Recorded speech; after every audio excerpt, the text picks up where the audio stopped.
Quick writing tip, let's talk about flow in fiction. Specifically, let's talk about sentence level flow. Even more specifically, let's talk about logical or chronological flow. Our culprits are the words before and after. Let's take a look on paper. Here are two different examples, one that uses before and one that uses after, and these are two examples that have problems that I will explain. So first up, before I took the knife, she punched me. When you read that, you imagine someone taking the knife, and then you imagine the punch, but that's not the order that things happened. And in fact, because of this punch, odds are I don't even get the knife, because again, it's before I took the knife. It's unclear what's happening when. Now in this one, it's clear what happened, but we only figure it out after the fact. He burst through the door after running down the stairs. But the reader will imagine bursting through the door, and only then will imagine running down the stairs. So they're imagining the actions backward. And that's not really great. We have to teleport the characters around where they're not actually at.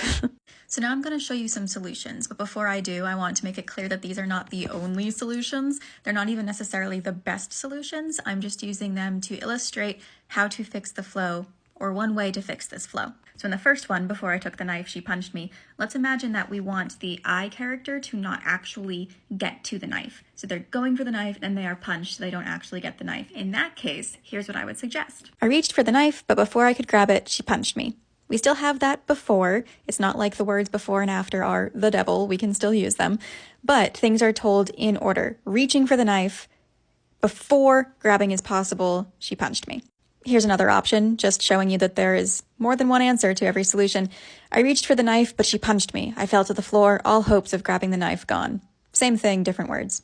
This one's an even easier solution. You just switch things around. Instead of he burst through the door after running down the stairs, he ran down the stairs and burst through the door. Key here is to tell the story in the order that it happens. This will stop your reader from being confused and having to imagine things in backwards order, or having to reread the sentence and play it out in their head after they figure out what actually happened. It also results in punchier and more active sounding writing, which is great for action scenes. It doesn't only happen with the words before and after, but that is a good place to start looking for that in your fiction writing. You know the usual disclaimers, this is not a perfect solution, don't use it everywhere, it's a tool for your writing toolkit.